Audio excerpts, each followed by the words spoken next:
Chapter 8. Seek feedbacks to get more sales after sales from sold customers. Quote, positive feedback makes the strong grow stronger and the weak grow weaker. By Carl Shapiro. He is a distinguished professor of the Graduate School at the Haas School of Business and the Department of Economics at the University of California at Berkeley. Believe it or not, getting constructive feedback from sold customer is one of the best tool to get more sales after the initial sales. You ask, why? The answer is very simple. It is so easy that you don't need to be a rocket scientist to find out the reasons. Period. In fact, as a dynamic sales professional, you could easily discover why customer feedbacks is easily obtained in your sales encounters with customers. True. No joking. Without delay, let's jump headlong into this chapter. Alright, thanks. Trust me, customer feedback or feedback loop is a strategy for constant product improvement based on users' opinions and suggestions. It is based on the naturally recurring pattern which is called mutual causal interaction, where actions of both subjects have a mutual impact on each other. Oh, by the way, are you now getting back to your customers about the feedbacks that they have given you?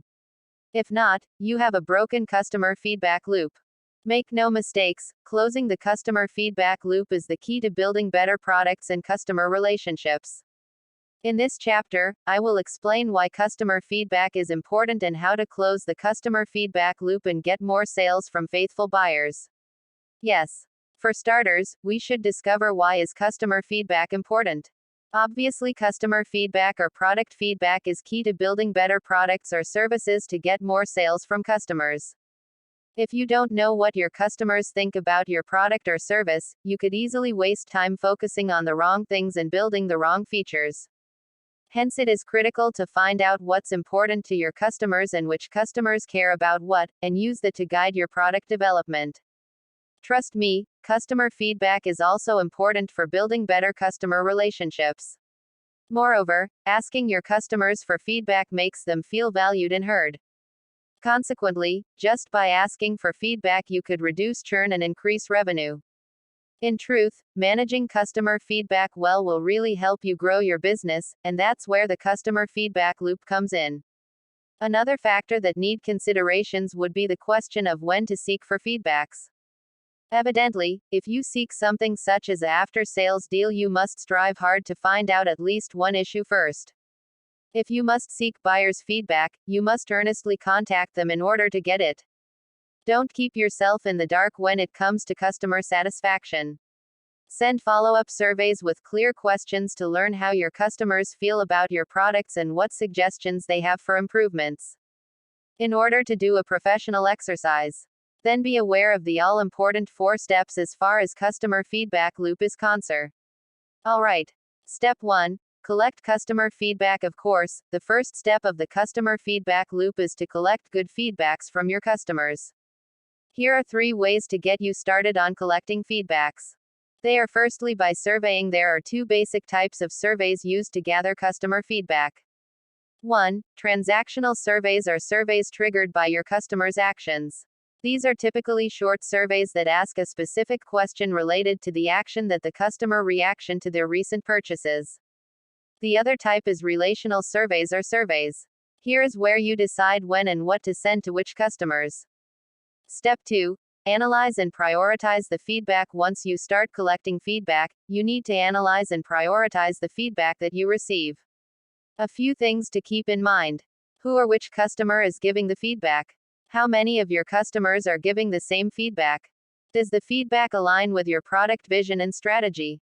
Step 3. Decide and take action. Now that you have analyzed and prioritized the feedback, you can decide what to do and then implement that decision. There will be cases where it clearly makes sense to implement the feedback that your customers are giving you, e.g., several of your customers are requesting the same feature and it's aligned with your product strategy.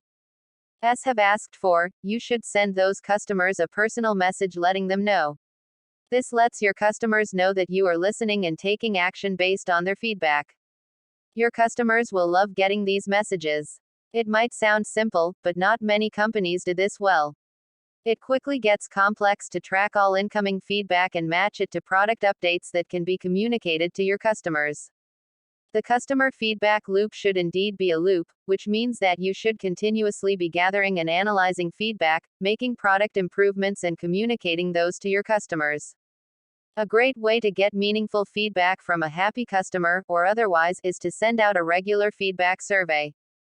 Also, consider whether the salesperson initiating the feedback conversation is the right customer to give you good feedback. Don't that makes all sense now? I believe you will agree with me. After all said and done, there is no better time to conclude. Agree or not? In conclusion, and without sounding like a parrot on the matters of seeking customer constructive feedbacks to obtain better sales after sales from buying customers, here are a few reminders. As mentioned, gathering customer feedback is crucial and will help you, an ambitious sales personnel, to get more sales and grow your company's business. As earlier said, few businesses manage customer feedback well and often forget to follow up with their customers. Be reminded, always use helpful feedbacks to your advantage. And give your customers a great experience by acting on their feedback and keeping them in the loop. Not forgetting to get started collecting feedback today by reaching out to a customer for an interview, sending out a survey. Quite a mouthful, I must say. Now that we are at the tail end of this chapter, it is only wise to ask ourselves, what can we learn from this?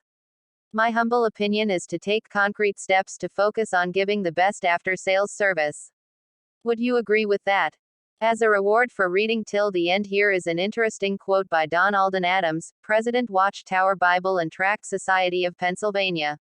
He says, "To give real service you must add something which cannot be bought or measured with money, and that is sincerity and integrity." End of chapter.